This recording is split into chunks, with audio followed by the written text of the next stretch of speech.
If you are new here, welcome. This is a place for stories. Stories about family, sacrifice, and the kind of love that asks everything of us and gives back even more. If you find comfort in these kinds of tales, if you want to hear about ordinary people doing extraordinary things for the ones they love, I invite you to subscribe. Think of it not as following a channel, but as pulling up a chair to the table. There's always room here and always another story waiting. The call came on a Tuesday morning, one of those mornings when the world feels muted. The clouds were the color of ashes, the air heavy with a silence that pressed against the windows. Margaret had just finished her coffee, black as always, because milk spoiled too quickly when you lived alone and only bought what you needed. She was rinsing the mug in the sink when the phone rang. She almost let it go to voicemail. At 55, she had learned that most calls that came before 9 o'clock were either salesmen, wrong numbers, or bad news. But something, perhaps the way the sound seemed sharper than usual, perhaps the stillness of the room, made her pick up. Mom, her daughter's voice was small, fragile. It had not been small when she was a girl. As a child, she had filled rooms with her laughter, her energy. But divorce papers and late-night custody battles had a way of shrinking a person. Mom, I don't know what to do anymore. Margaret steadied the phone against her ear. She wanted to answer quickly, to say we'll figure it out, but her daughter's tone held the kind of desperation that asked for silence first, listening second, advice last. They're saying I might lose her daughter went on. The words came uneven, as if they were stones being pulled from her chest. The lawyers, they say he looks more stable on paper. They say I can't prove I can give her the home she needs. Margaret's stomach tightened. Her? The pronoun alone was enough to bring an image into her mind. A little girl with dark curls that never seemed to stay brushed, eyes so wide they seemed too big for her face, a laugh that cracked open even Margaret's weariest days. She could see her granddaughter perched at the kitchen table coloring pictures of houses with impossible rooftops, roofs shaped like stars and clouds, because to a child, imagination always wins over architecture. "You're telling me they might take her away?" Margaret asked, her voice lower than she meant it to be. Her daughter sniffled. "They're saying I don't have proof of income, that I can't offer stability, and the court believes him. He's got the apartment, the job, the lawyer who charges more for 1 hour than I make in a week." Margaret leaned against the counter, gripping the edge. She had known divorces were cruel, but she hadn't expected this, the threat of pulling a child like a rope in a tug of war. "Mom, I'm drowning," her daughter whispered. "I can't fight him alone." The kitchen around Margaret blurred. She thought of all the mornings she had stood here since her husband died, alone with her coffee, alone with her thoughts. The house had been quiet, but it had been safe. Now even safety seemed like a luxury she could not afford. There comes a moment in every family's life when one person must step forward. Sometimes it is to defend, sometimes to provide, and sometimes to simply say, enough. Margaret's voice came before she even realized it was hers. "Listen to me," she said, each word measured, deliberate. "You will not lose her, do you understand? I won't let that happen. Mom, you can't promise that. The court? I don't care about the court. I don't care about his money or his lawyer. I will do whatever it takes. Do you hear me? Whatever it takes." Her daughter fell quiet. On the other end of the line, Margaret could hear the faint sound of breathing, quick, shaky breaths of someone caught between despair and hope. "But Mom," she finally said, "what can you do?" Margaret looked out the window. The neighborhood seemed unchanged, the same houses lined neatly, the same faded flags drooping in the still air, the same dog walker with the same weary stride. Yet something inside her had shifted like a tectonic plate breaking loose. "I can work," she said simply. "I can prove stability. I can prove love, and I will. If I have to take 3 jobs, if I have to give up sleep, I'll do it. That little girl will not be taken from us, not while I have breath." Silence, then a sound that broke Margaret's heart, a sob, raw and unguarded from her daughter. "Oh, Mom," she whispered, "you shouldn't have to." "I'm her grandmother," Margaret interrupted softly. "That means I do have to." On the counter, the phone cord curled around her hand, binding her to the promise she had just made. In families, vows do not need contracts or signatures. They live in the marrow. She hung up the phone a few minutes later, but the weight of the conversation stayed. She set the mug back on the counter. The kitchen was still quiet, but the quiet had changed. It was no longer the silence of routine. It was the silence of a battlefield before the first step forward. Margaret walked to the living room, picked up a framed photo of her granddaughter from the shelf, and held it close. "You are not alone," she whispered into the empty air. "I will fight for you." The photo smiled back with the innocence of a child who knew nothing of custody battles, of legal systems, of adults failing to remember what mattered most. Children rarely know the wars being fought on their behalf. Perhaps that is a mercy. Margaret set the picture down and sat in her chair by the window. She thought of the days ahead, long shifts, aching bones, nights spent half asleep on bus rides, mornings where the mirror would reflect exhaustion, but also resolve.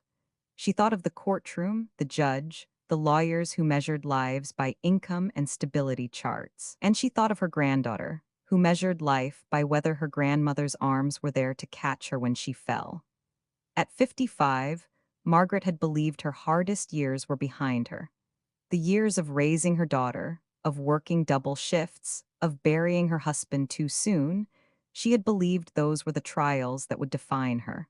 But life is not interested in what we think we have already endured. It places the next mountain in front of us, often when we are least ready to climb.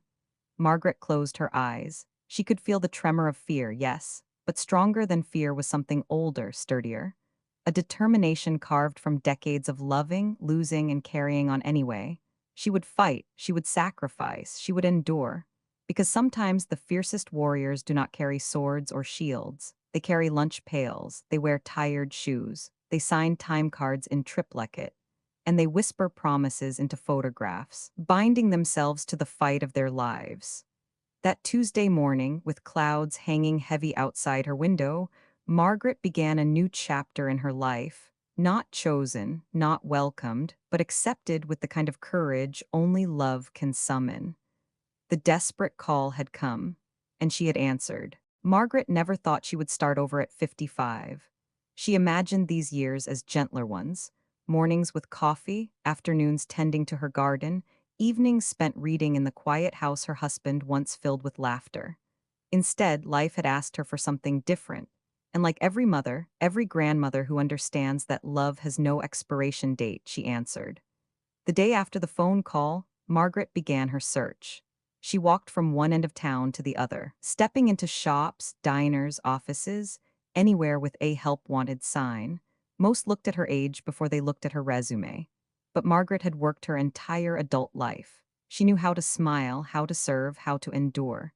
Those skills are harder to write on paper, but they live in the way you shake a hand, the way you meet someone's eyes. By Friday, she had not one job, but three. The first was at a corner bakery, the kind of place where the air smelled of cinnamon rolls before sunrise, where regulars came in half asleep and left cradling coffee cups like lifelines. The shift started at 5 in the morning. Margaret would arrive before the doors opened, tying on a white apron and slipping trays of muffins into the display case. She liked the warmth of that bakery, the ovens, the chatter, the illusion of home baked into every loaf. Her second job was less charming but no less necessary, an afternoon shift at a school cafeteria. Hairnets, clattering trays, long lines of restless children. It wasn't glamorous. The pay was modest, but it offered something the bakery didn't, a predictable paycheck and the chance to stand tall when the lawyers asked about steady employment. The third job was the hardest and in some ways the loneliest. At 10 each night, when most of her neighbors turned off their lights, Margaret reported to an office building downtown. She pushed a cart stacked with sprays, cloths, and buckets. The world grew very quiet in those hours. She would vacuum empty hallways, wipe fingerprints off glass doors, polish floors that few would notice.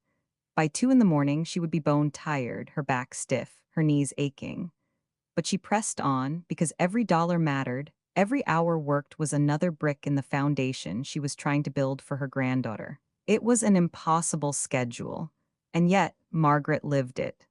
Each morning after the graveyard shift ended, she would catch the 4:30 bus back to her neighborhood. The other passengers were mostly men in construction gear, women in scrubs, a handful of night shift stragglers with eyes glazed by exhaustion.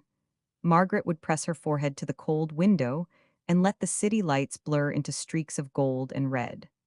By the time she arrived home, dawn had just begun to stretch across the sky. The house was quiet except for the small stirrings of her granddaughter in the bedroom down the hall. The little girl would rub her eyes, shuffle into the kitchen, and climb into the same chair she always claimed at the table. Margaret, running on no more than 2 hours of rest, would set a bowl of cereal in front of her and smile. It was not a forced smile. It was weary, yes, etched with lines of fatigue, held up by sheer willpower, but it was real. Love has a way of bending exhaustion into tenderness. "Good morning, sweetheart," she would say, brushing a stray curl from the child's forehead. The little girl, too young to understand custody hearings and financial affidavits, too young to sense the weight on her grandmother's shoulders, would simply grin back. She would swing her legs under the table, crunch her cereal, and chatter about the dream she had the night before. Margaret would listen, nodding, answering, sometimes laughing. To the child, breakfast was just breakfast. To Margaret, it was proof. She was still there, still fighting, still showing up. 3 jobs, 0 sleep. One grandchild. That phrase repeated in Margaret's mind like a mantra. She hadn't invented it to go viral. She had whispered it to herself while scrubbing bathroom stalls at midnight, while kneading dough at dawn, while stacking trays in the cafeteria. It was her arithmetic of survival. The numbers didn't make sense on paper, but they added up in her heart. Of course, the cracks began to show. There were mornings when her hands shook as she poured milk, afternoons when her eyelids drooped while children shouted for ketchup packets, nights when her back ached so badly she had to pause between hallways, leaning against her mop handle like a cane. But each time the fatigue threatened to undo her, she pictured her granddaughter's face in court. She pictured the child sitting in some sterile foster home, asking where her grandmother was. The image was unbearable. It pushed Margaret forward, one aching step at a time. Neighbors noticed the change. They saw her leaving at strange hours, returning at dawn. Some shook their heads, whispering that she was too old for this, that she should rest, that there were limits. But Margaret knew the truth. When it comes to the well-being of a child, there are no limits. There is only what you can do and what you refuse to do. And Margaret refused to quit. One evening, after a 14-hour stretch between the bakery and the cafeteria, Margaret returned home to find her granddaughter waiting by the door with a crayon drawing. It was a picture of a woman with gray hair holding hands with a little girl. Above them, the child had written in shaky letters, "My hero." Margaret held the drawing in her trembling hands, tears filling her eyes. She crouched down, sore knees protesting, and pulled the little girl into her arms. "You don't even know," Margaret whispered, "how much you're saving me too." In that moment, exhaustion loosened its grip. Love filled the gaps. Her lawyer called a few days later. "Margaret," he said, "the court is reviewing financials. They want evidence you can provide consistent support. Can you prove steady work?" Margaret took a deep breath, her fingers still stained with the scent of cleaning products. "Yes," she answered, "I can prove it. 3 jobs, 0 sleep, one grandchild." By the end of that month, Margaret's schedule looked like madness to anyone else. Her kitchen calendar was a maze of shifts written in black marker, arrows crisscrossing days and nights. But to Margaret, it was not madness, it was order, it was the scaffolding of hope. She knew the system moved slowly, that courts didn't measure love, only numbers. So she gave them numbers: pay stubs from the bakery, time cards from the cafeteria, checks from the cleaning company. Paper trails that told the story her heart had been screaming since the day of the phone call.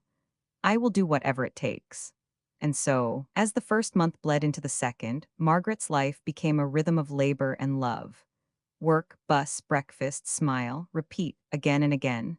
Each cycle carved deeper into her body, but also deeper into her conviction. She was not just a grandmother, she was an army of one. And though the world might look at her tired frame and see only fragility, Margaret knew the truth. The strongest hearts often beat inside the most exhausted bodies. This was her war, and she intended to win. Courthouses are not made for love stories. They are built of stone and steel, their walls lined with calendars, clocks, and rules. Every step echoes like a warning. Feelings do not belong here, only facts, only evidence. On the morning of the first custody hearing, Margaret dressed in her best clothes. A navy skirt, a white blouse ironed twice, shoes polished until she could almost see her reflection. She wanted the judge to see more than a tired woman with aching bones. She wanted to be seen as steady, reliable, the kind of person who could anchor a child's life. Her daughter walked beside her, pale and tense, carrying folders stuffed with receipts and letters. The two women moved through the courthouse metal detectors, into the long hall where lawyers in suits spoke quickly into phones, where families whispered nervously on benches. Margaret held her granddaughter's photograph in her purse. She had promised herself she wouldn't take it out, not here, not in front of strangers. But the thought of that small face helped steady her heartbeat as she walked into the courtroom. The judge entered with a shuffle of robes and papers. The opposing lawyer rose immediately, his suit perfectly tailored, his voice smooth as glass. Your Honor, he began, we are requesting a continuance. Certain financial documents from the respondent have not been provided in full. Until we have those records, it would be premature to discuss custody. A continuance, a delay. Margaret watched as her daughter's shoulders slumped. The lawyer's request was not about truth, it was about time. Time in these battles always favored the side with deeper pockets. Her daughter's lawyer stood, voice shaking. Your Honor, the child's welfare is at stake. Every delay places her stability in jeopardy. The judge peered over glasses. Be that as it may, the court must proceed according to process. A continuance is granted.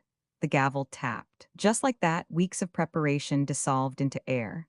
Margaret sat frozen, unable to believe how quickly justice had been postponed. As they filed out, she overheard the opposing lawyer speaking to his client. Don't worry, the longer this drags out, the better for us. Courts like to see financial stability, and she won't be able to keep up. Margaret felt her stomach twist. She knew who she was, not just her daughter, but herself. They were counting on her exhaustion, her dwindling savings, her age. They believed the system would see her as too fragile, too poor, too unstable to matter. Financial stability. The phrase clanged in her head like a bell.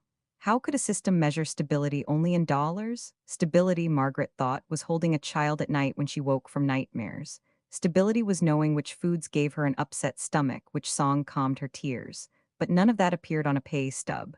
Outside, on the courthouse steps, her daughter broke down. Mom, I can't do this, she sobbed.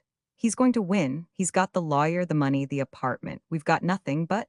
She stopped herself, ashamed of the word she almost said.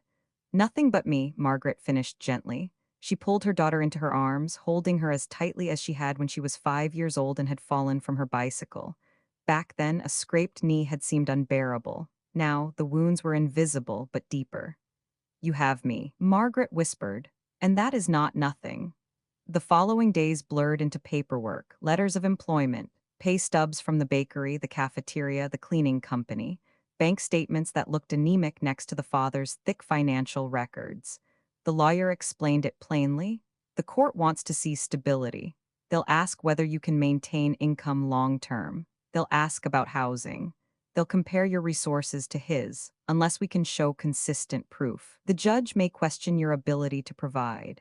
Margaret sat across the desk, her fingers curled tightly in her lap. She wanted to scream, isn't love proof enough? Isn't sacrifice evidence? But she bit her tongue. Courts did not measure sacrifice, they measured numbers. And the numbers right now were not on her side.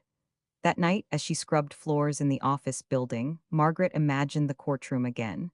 The judge's distant eyes, the lawyer's smooth tone, the gavel that fell like a stone in water. She thought of her granddaughter's smile, the crayon drawing labeled "My Hero." Which mattered more? To Margaret, there was no contest. But in the eyes of the court, the smile did not count. The drawing was irrelevant. Only the ink on bank statements had weight. She paused, leaning on her mop handle. Around her, the office lights flickered dimly.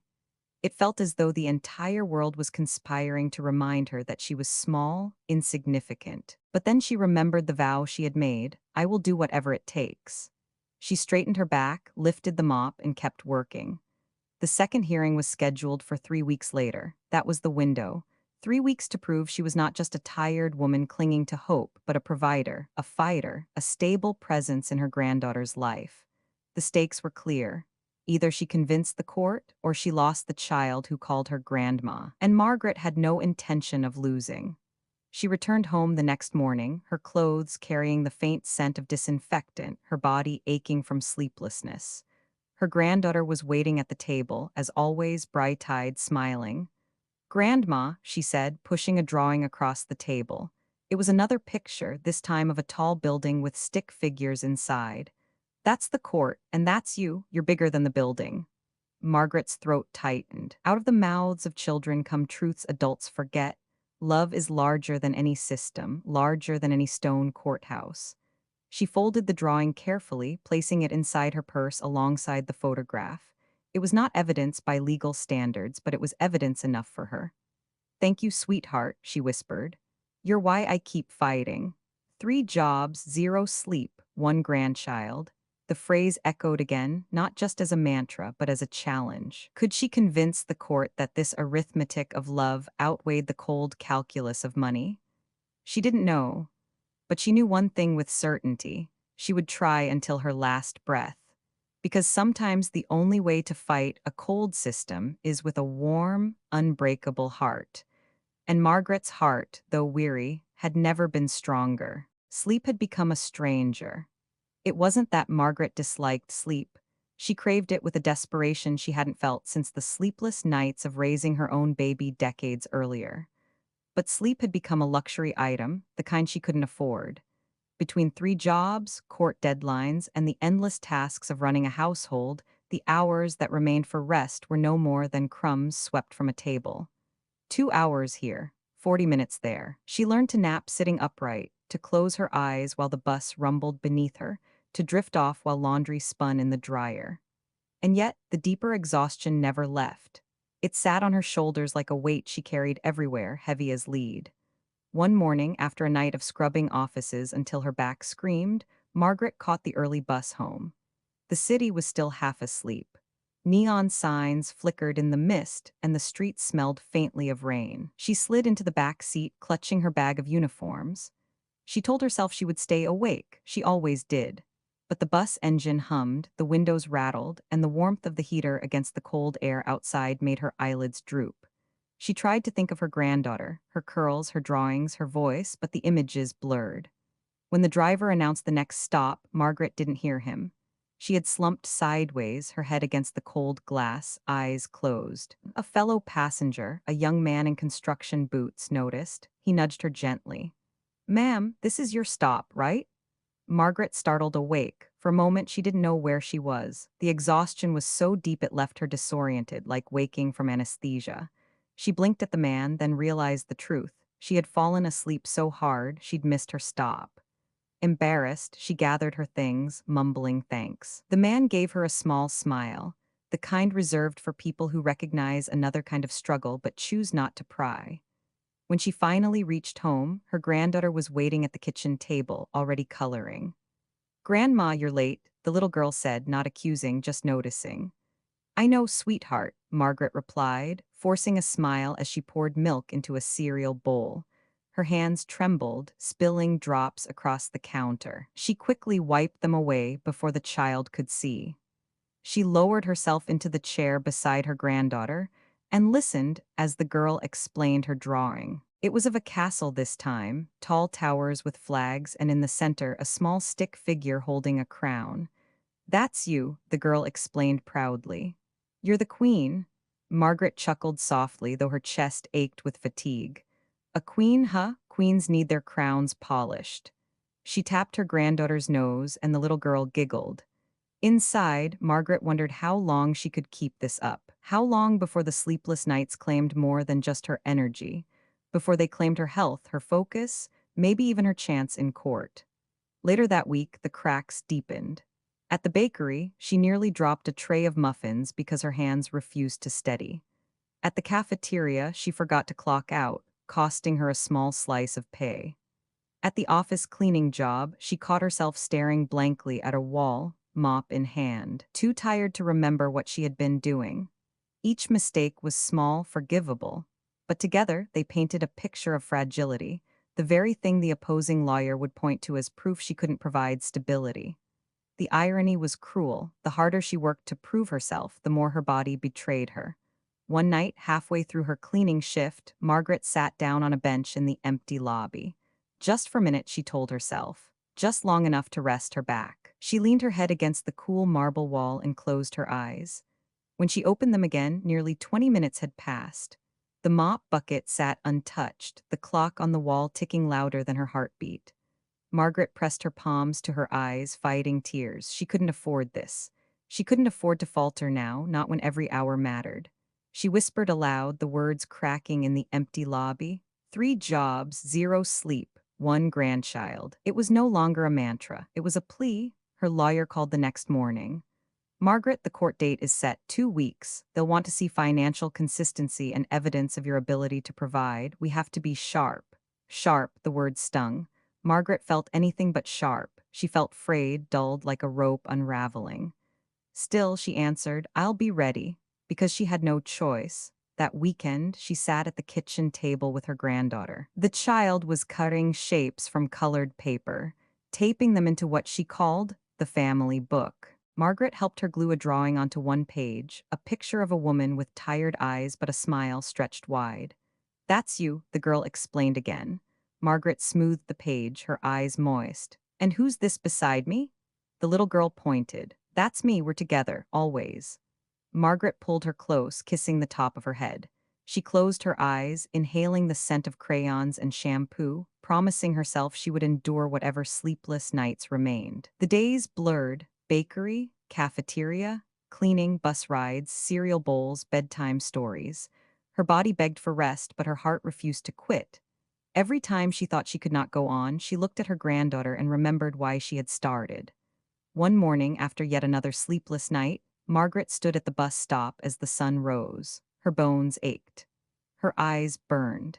She wanted nothing more than to lie down on the sidewalk and close her eyes for good. But she whispered again, 3 jobs, 0 sleep, 1 grandchild, and she stepped onto the bus. The system was cold, the process was slow, the lawyers were relentless, but Margaret's love burned hot enough to keep her moving, night after night, against exhaustion that would have broken anyone else.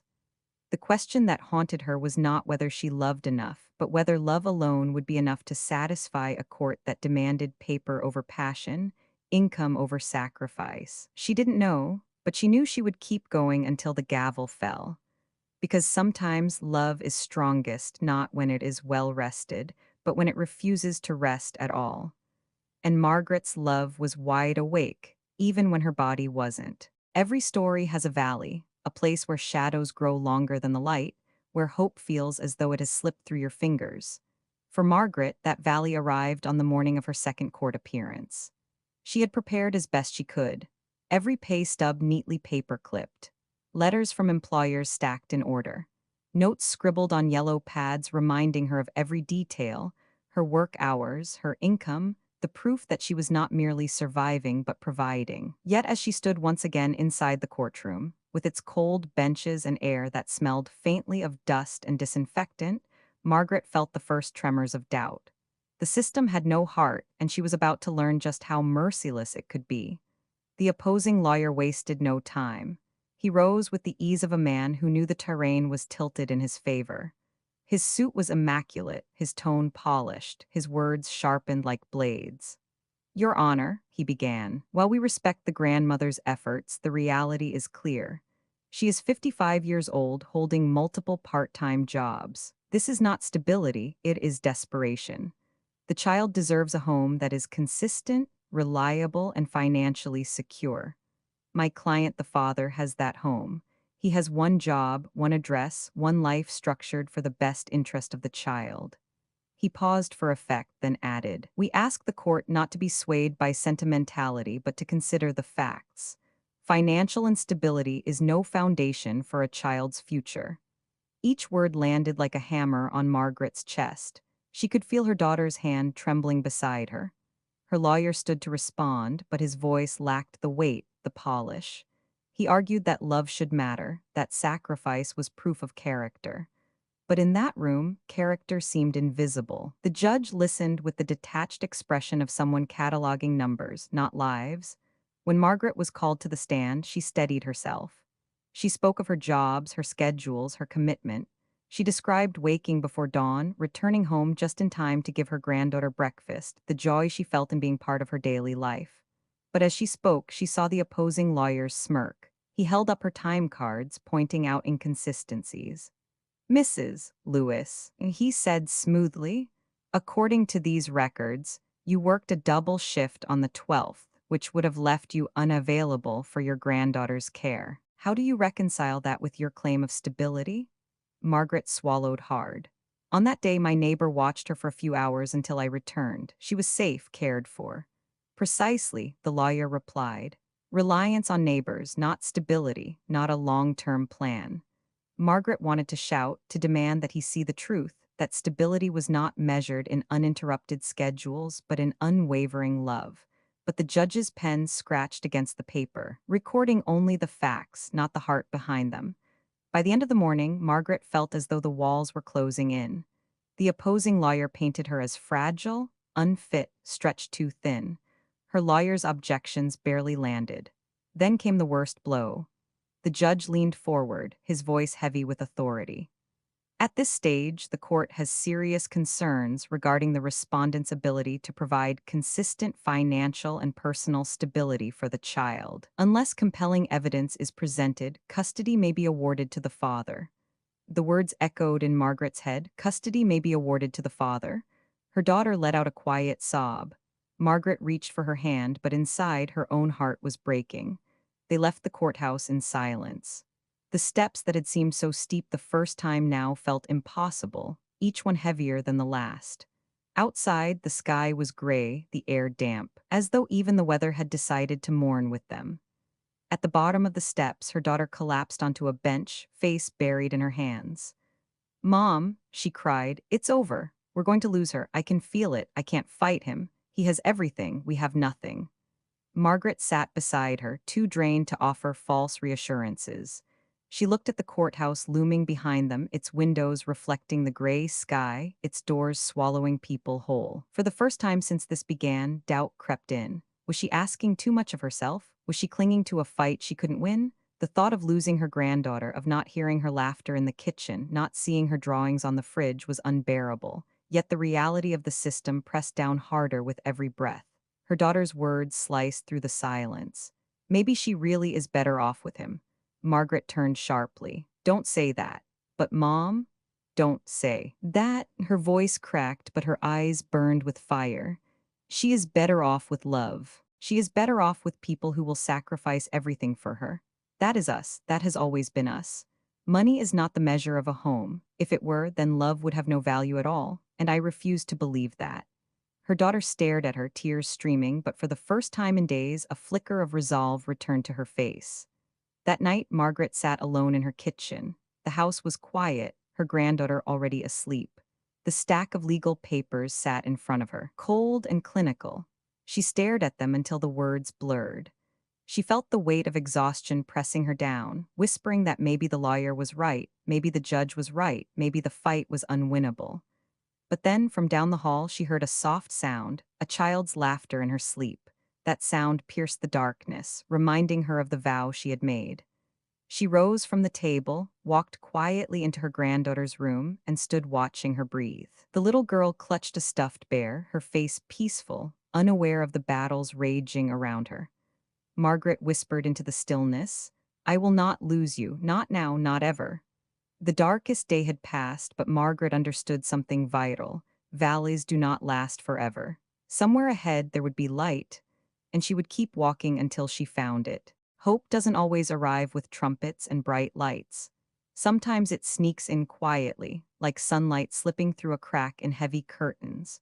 For Margaret, hope arrived on an ordinary afternoon, in the form of a grainy video and an unlikely ally. It had been 3 days since the disastrous court session. Margaret carried the judge's words with her like stones in her pockets. Serious concerns, custody may be awarded to the father. Every time she bent to mop a floor, every time she stood at the bakery counter, the weight of those words dragged her lower. Her daughter had withdrawn into herself, speaking little, her eyes hollow with fear. The little girl sensed something, though no one explained. Children always do. She clung tighter to Margaret's hand at night, asking questions with her silence. Margaret kept working. 3 jobs, 0 sleep, 1 grandchild, that vow had not broken, even if her body threatened to. Still, in the quiet moments, she wondered if she was fighting a battle already lost. And then the phone rang. It was Mrs. Thompson, the neighbor 2 houses down, a widow, quiet, fond of gardening. "Margaret," she said, "I thought you should know. I've got something on my camera, something you might want to see." "What kind of camera?" Margaret asked, confused. "My security camera. It faces the street. It caught you last month. Remember the night you worked that double shift and I watched your granddaughter for a few hours?" "Yes," Margaret said slowly. "Well, the footage shows you. Coming home at 2 in the morning, carrying that little girl in your arms after she fell asleep at my house. Shows you kissing her forehead, tucking her against your shoulder. You looked exhausted, but, well, you'll want to see for yourself." Margaret walked over that evening. Mrs. Thompson pulled the video up on her laptop. The screen showed the date and time stamp. 2:07 a.m. Margaret appeared, walking down the street, her granddaughter asleep against her chest. Her hair was messy, her uniform rumpled, but the expression on her face was unmistakable: love, fierce and tender. The camera caught everything: how carefully she unlocked the door with one hand, how she shifted the child's weight so as not to wake her, how she paused on the porch just to look at her granddaughter's sleeping face before carrying her inside. It wasn't dramatic, it wasn't staged, but it was truth. Mrs. Thompson turned to her. "Margaret, this is who you are. Not the numbers they keep throwing at you. This is what stability really looks like." Margaret felt tears sting her eyes. For the first time in weeks, she saw herself not as a tired woman losing ground, but as the grandmother she had vowed to be: steady, present, unshakable. "Would you be willing to share this with the court?" Margaret asked, her voice trembling. "Of course," Mrs. Thompson said. "I'd be proud to." The lawyer was skeptical at first. "Security footage isn't the usual kind of evidence," he said, rubbing his chin. "Courts like documents, financials, numbers, but—" He paused, watching the footage again. "But sometimes something like this can sway a judge. It's not about legality, it's about humanity." Margaret nodded. Humanity, that was what had been missing in the courtroom. Word of the video spread quickly through the family. Her daughter watched it 3 times in a row, tears streaming. "Mom, this shows everything: the love, the sacrifice, the truth." Even her granddaughter, sitting on her lap, pointed at the screen. "That's me, and that's you, Grandma. You're carrying me home." Margaret kissed the top of her head. "Yes, sweetheart, carrying you home, always." That night, Margaret allowed herself something she hadn't felt in weeks: a sliver of hope. She still worked her 3 jobs. She still staggered through sleepless nights. But now she carried something else too: proof. Proof that she was more than tired pay stubs and thin bank accounts. Proof that love was not invisible, that it left traces even in the cold eye of a security camera. The next morning, as she poured cereal for her granddaughter, Margaret whispered aloud the mantra that had carried her through: 3 jobs, 0 sleep, 1 grandchild. But this time, her voice carried something new: not desperation, but determination. She looked at the child across the table, crunching cereal with milk on her chin, and thought, maybe the court will finally see what I see. Maybe they'll see that stability isn't about perfection, it's about never giving up. A week later, her lawyer filed the video as evidence. The father's lawyer objected, of course, claimed it was irrelevant, sentimental, a distraction. But Margaret knew the truth: it was more relevant than any paycheck. When she returned home from the filing, she found her granddaughter drawing again at the table. This time, the picture showed 2 figures, one small, one tall, standing under a house. Above the roof, she had scrawled in big letters, "Home." Margaret picked up the drawing, her throat thick with emotion. "Yes," she whispered, "home." And for the first time since this battle began, she believed that maybe, just maybe, the system would see that too. Hope had arrived, not with trumpets, not with victory, but with a shaky video in the dead of night, capturing a grandmother carrying her granddaughter home. Sometimes, Margaret realized, light doesn't erase the darkness. It just shows you the way through. And now she had a path forward. The courthouse looked the same as it had before. The gray stone steps, the brass handles dulled by years of hands, the heavy doors that swung shut with a thud. But to Margaret, it felt different this time. She walked with her daughter beside her, the same navy skirt pressed, the same white blouse carefully ironed. Her body still ached from another sleepless night. Yet in her purse, tucked neatly between legal papers, was something new, a copy of the video. She touched the envelope for reassurance as they entered the building. Hope was a fragile thing in a place like this, but it was there, beating like a small bird inside her chest. The hearing began as the last one had ended, with numbers. The father's lawyer paraded bank statements, salary records, tax returns. His voice dripped with certainty, as if wealth itself were proof of parenting.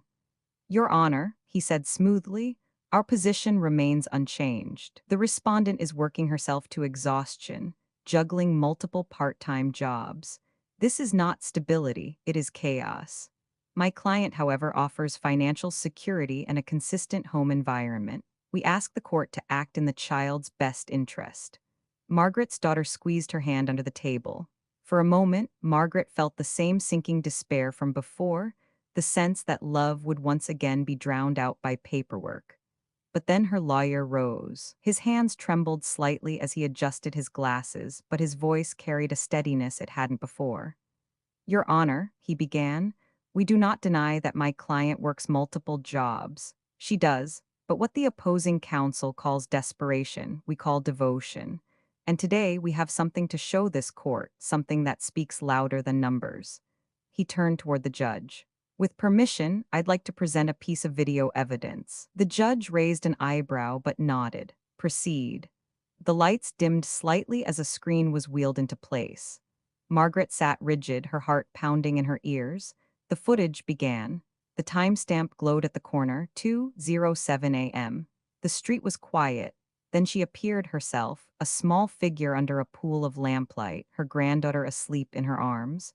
The courtroom was silent except for the hum of the speakers. They watched as Margaret shifted the child's weight, kissing her forehead, fumbling for her keys. They watched as she paused on the porch, gazing at the little girl with a tenderness so raw it needed no narration. The video ended, the screen fading to black. For a long moment, no one spoke. Finally, the father's lawyer broke the silence. He rose, clearing his throat. "Your Honor, while we respect the sentiment, this footage is anecdotal. It does not prove financial stability. It proves only that the respondent loves her granddaughter, which, I might add, is not in dispute. The question is not whether she loves the child, but whether she can provide for her." But his words rang hollow in the air. The image of Margaret carrying that sleeping child lingered in every mind, an image more powerful than any spreadsheet. The judge leaned back, fingers steepled. His expression was unreadable, but his eyes had softened just slightly. Margaret's lawyer pressed forward. "Stability is not built on money alone. It is built on presence, on sacrifice, on consistency of care. My client's 3 jobs are not a weakness, they are evidence of her commitment. She is not abandoning this child to chase paychecks. She is building a life around her no matter the cost." He gestured toward the dark screen. "That video is not just anecdote, it is reality. It shows exactly what kind of guardian she is, someone who carries her grandchild home in the middle of the night, exhausted but unwavering." The judge tapped his gavel lightly, not to end, but to think. He asked questions then, not about paychecks, but about daily routines. Who prepared breakfast? Who helped with homework? Who comforted nightmares? Margaret answered each one steadily, her voice quiet but clear. She spoke of mornings with cereal, afternoons of drawings at the kitchen table, bedtime stories whispered before dawn shifts. She spoke of tired bones, yes, but also of unbroken presence. And slowly, Margaret felt the ground shift. When the hearing adjourned for the day, no decision was given. The court would deliberate further. But as Margaret walked out of that cold building, something had changed. Her daughter turned to her, eyes wide. "Mom, did you see them? The way they looked at you when the video played?" Margaret nodded, though she hardly dared to trust it. "It was something. It was everything," her daughter said firmly. Margaret reached into her purse and touched the envelope again. It was only a few minutes of shaky footage, captured by chance. But in a system that often turned its back on love, those minutes had spoken louder than hours of testimony. That night, Margaret worked her cleaning shift with a lighter step. The floors still gleamed beneath her mop, the office still echoed with silence, but inside she carried a spark. For once, exhaustion did not crush her spirit. She whispered her mantra again, but this time it carried hope, not just resolve. 3 jobs, 0 sleep, 1 grandchild. Maybe, just maybe, the court was beginning to understand. Hope was still fragile. The final decision had not been made, but Margaret knew something now. Love had found its way into the courtroom through the lens of a neighbor's camera, through the image of a grandmother's tired arms wrapped around the future she refused to surrender. And no matter what happened next, she would never forget the moment silence fell in that courtroom, when for just a breath, love became evidence. The day of the ruling arrived with skies the color of pewter. Margaret woke before dawn, though she had barely slept. Her uniform for the bakery hung on the chair, but today she would not wear it. Today was not about muffins or mops. Today was about a verdict. She dressed slowly, carefully, as though the right outfit might somehow help the outcome. Navy skirt, white blouse. The same clothes she had worn to every hearing, pressed again, their fabric stiff with resolve. She tucked her granddaughter's photo into her purse, along with the drawing labeled My Hero and the video disc. Not because the judge would need them again, but because she needed them, talismans against despair. Her daughter sat at the kitchen table, pale and quiet. She held her coffee as if it might steady her hands. Neither spoke much. Words felt too fragile for what was at stake. In the bedroom down the hall, the little girl slept peacefully, unaware that her future hung in the balance. Margaret stood at the doorway, watching the rise and fall of her granddaughter's chest, and whispered a silent prayer. "Stay with us," she breathed. "Please." The courtroom was crowded more than usual. Custody cases rarely drew an audience, but whispers had spread about the grandmother who worked 3 jobs, about the video that had brought silence to the chamber. Reporters had not come, at least not yet, but clerks and strangers lingered, curious. Margaret sat at the same table, her daughter beside her. The father was across the aisle, his lawyer immaculate as ever, flipping through papers with practiced ease. He looked confident. Margaret refused to look his way. The judge entered, everyone rose, then the gavel fell and time seemed to stop. The judge began with procedure, as judges always do. He recited case numbers, dates, filings. His voice was steady, bureaucratic, but then he paused, glancing at both sides. "This court has reviewed the evidence presented. We have heard testimony regarding financial stability, living arrangements, and the ability to provide consistent care for the child." Margaret's hands clutched each other so tightly that her knuckles blanched white. "The father presents a strong financial foundation," the judge continued. "He offers a single residence and steady employment. By conventional standards, these are markers of stability." Margaret's heart sank. Her daughter gasped softly.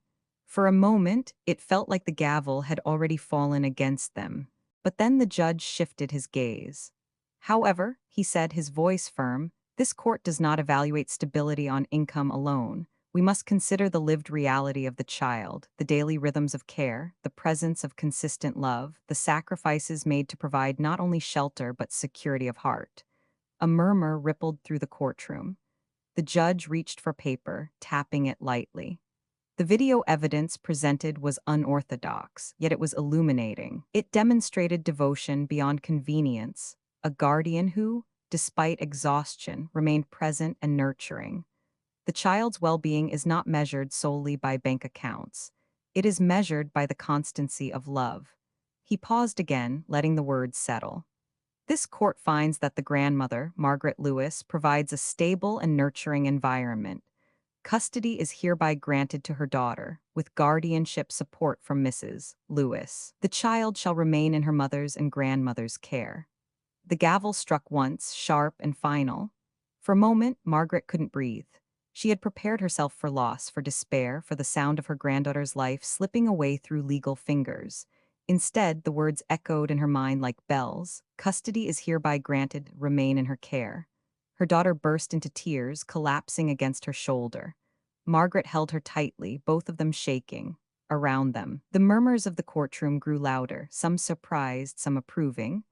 Across the aisle, the father's lawyer looked stunned, his papers suddenly powerless. The father himself sat rigid, his jaw clenched, eyes narrowed. But Margaret barely saw him. She saw only her daughter. She felt only the weight of relief, like chains breaking after months of burden. And then she thought of her granddaughter, the little girl asleep at home, unaware that her world had just been secured. When the hearing adjourned, Margaret and her daughter walked out into the daylight. The sky, still gray, now seemed brighter somehow. The courthouse steps that had once felt impossible now felt like a path leading forward. On the sidewalk, her daughter turned to her, tears still streaming. "Mom, you did it. You saved us." Margaret shook her head. "No, sweetheart, we did it, and she saved us too." She pulled the photo from her purse, the one of her granddaughter smiling wide. Her curls messy, her eyes shining. She held it up against the gray sky. "This is why," she whispered. That evening, Margaret returned home to find her granddaughter running into her arms. "Grandma," the little girl squealed. Margaret scooped her up, spinning despite her aching back. She pressed her cheek against the child's, tears streaming freely now, not from fear but from joy. "You're home," she said. "You're safe, you're ours." Her granddaughter giggled, pulling back to study her face. "Why are you crying, Grandma?"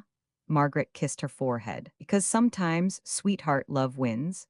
That night after dinner, after bedtime stories, after the little girl had fallen asleep clutching her stuffed bear, Margaret sat at the kitchen table. The house was quiet.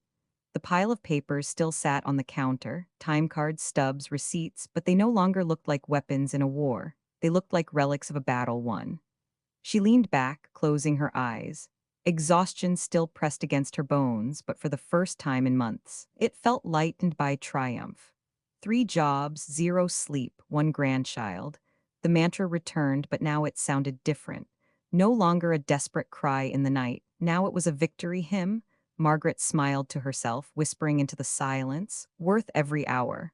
The darkest day had passed, the tears had fallen, but today was triumph. And Margaret knew in the marrow of her bones that she would carry this lesson forever. Love may be invisible to systems and courts, but sometimes, against all odds, it breaks through. And when it does, it changes everything. The morning after the ruling felt like a new season, even though the calendar still marked late winter. The air outside was crisp, the sky streaked with pale light, and inside the house, everything seemed softer, gentler, as though the walls themselves had exhaled relief. For the first time in months, Margaret woke not with dread, but with peace.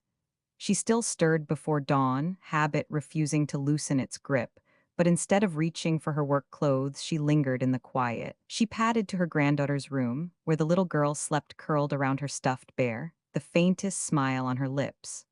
Margaret stood in the doorway, letting the sight settle into her heart. The court's decision was final. The child was safe. This home, their home, was no longer under threat. She whispered softly, "We did it, sweetheart. You're home for good." Breakfast that morning tasted different. Not the cereal, which was the same brand, poured into the same bowl, splashed with the same milk. But the air around the table was lighter. Her daughter sat across from her, eyes brighter, cheeks less hollow. The little girl chattered about her dreams and her crayons, swinging her legs beneath the chair. Margaret found herself smiling without forcing it. For weeks, every smile had been pulled from her by sheer willpower, stretched across her face like a mask. Now it came easily, freely, as natural as breathing. Her daughter caught her gaze and whispered, "Mom, thank you. I don't know how you did it." Margaret shook her head. "I didn't do it alone. You kept fighting too. And she nodded toward the little girl. "She gave us the strength." The child looked up, cheeks dotted with milk. "What are you talking about?" "Nothing," Margaret said, reaching to wipe her mouth. "Just that you're the reason we're all smiling." The days that followed felt like healing. The constant fear that had lived in every corner of the house began to fade. Margaret no longer jumped at the sound of the phone, afraid it was another summons or demand. The stacks of legal papers on the counter slowly shrank as folders were closed, filed, and finally put away. At night, Margaret slept, not deeply, not long. Old habits and 3 jobs still left their mark, but peacefully. For months she had closed her eyes to dreams of loss, of empty bedrooms, of courtrooms echoing with defeat. Now she dreamed of ordinary things, of her granddaughter running in the yard, of her husband's old laugh, of sunlight on laundry lines. Sometimes peace is not dramatic. Sometimes it is simply the return of ordinary days. Of course, Margaret's work didn't vanish. The bakery still needed her at dawn, the cafeteria still demanded her afternoons, the office floors still gleamed under her mop at night. Bills had not disappeared, and fatigue still pressed against her bones. But everything felt different.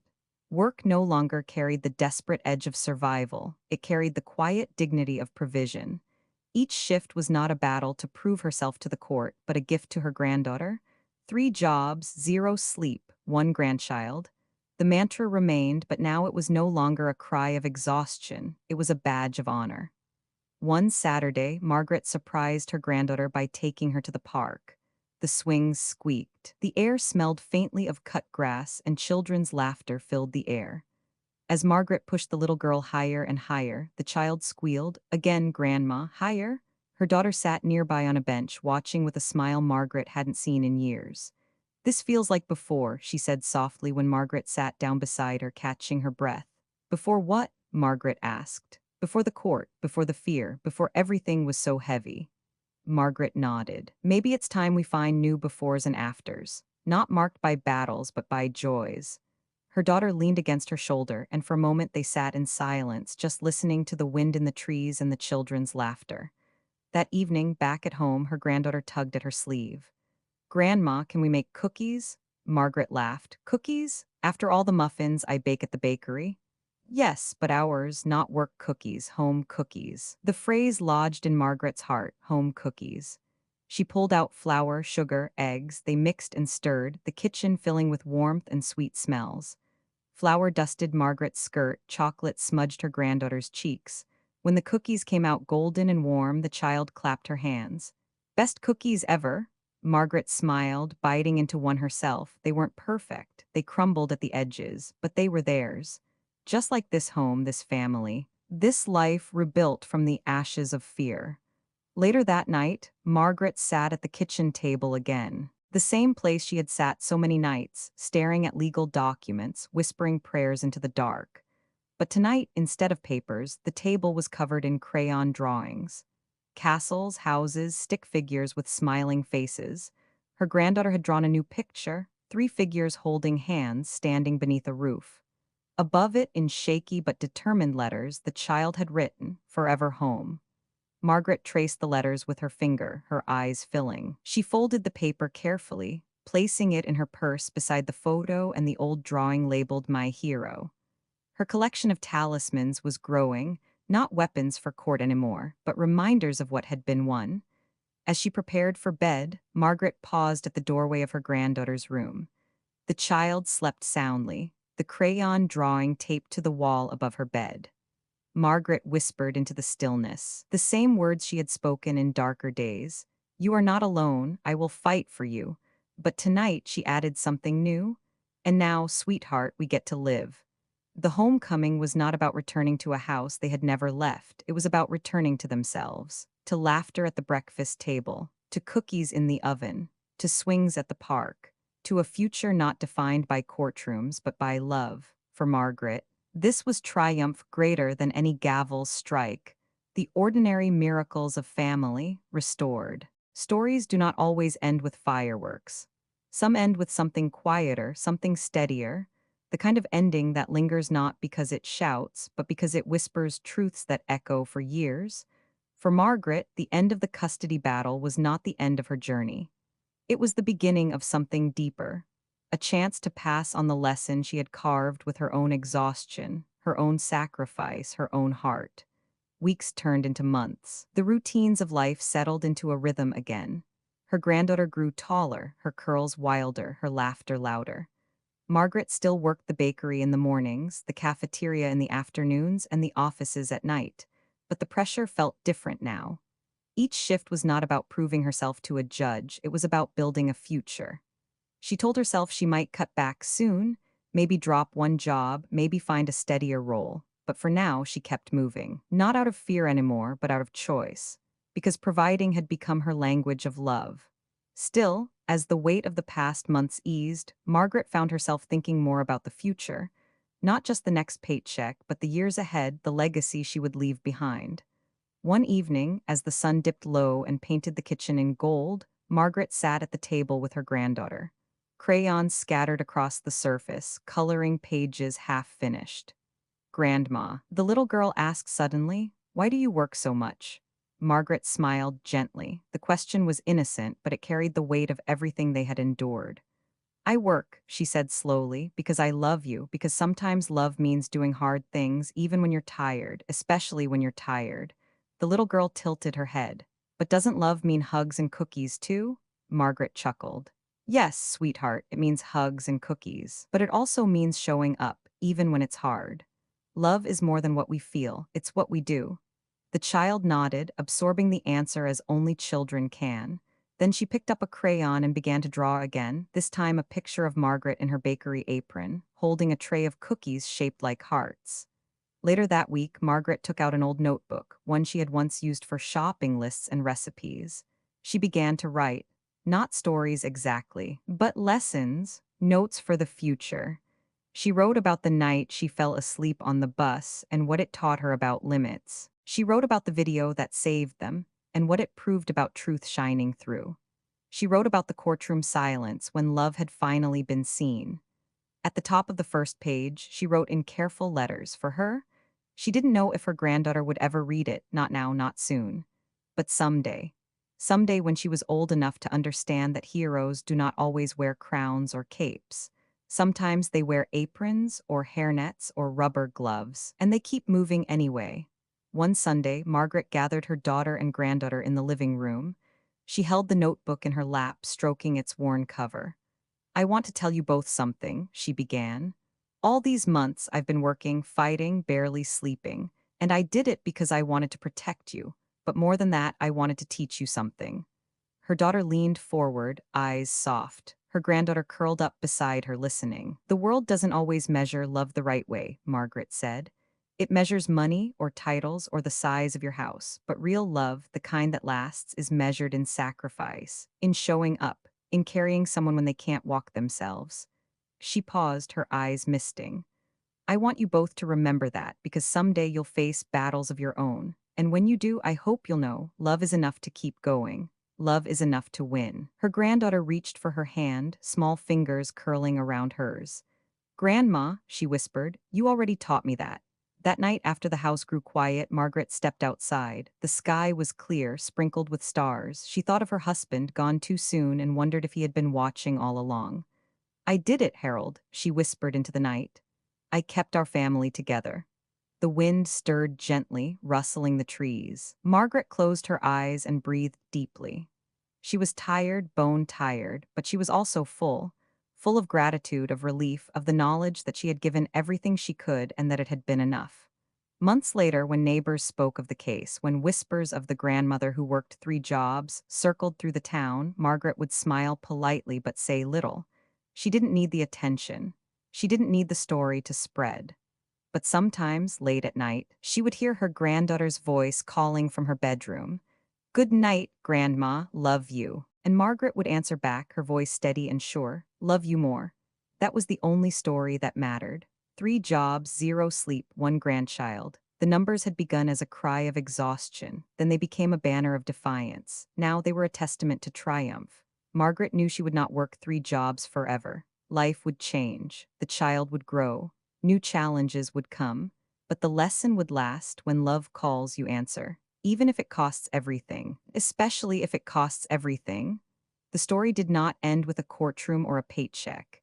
It ended here, in a small house where a grandmother tucked in her granddaughter, whispered a prayer, and wrote down her lessons in a worn notebook. A legacy not of wealth but of love, the kind of love that endures, the kind of love that teaches, the kind of love that, once given, lives on forever. And that, Margaret believed, was the truest victory of all.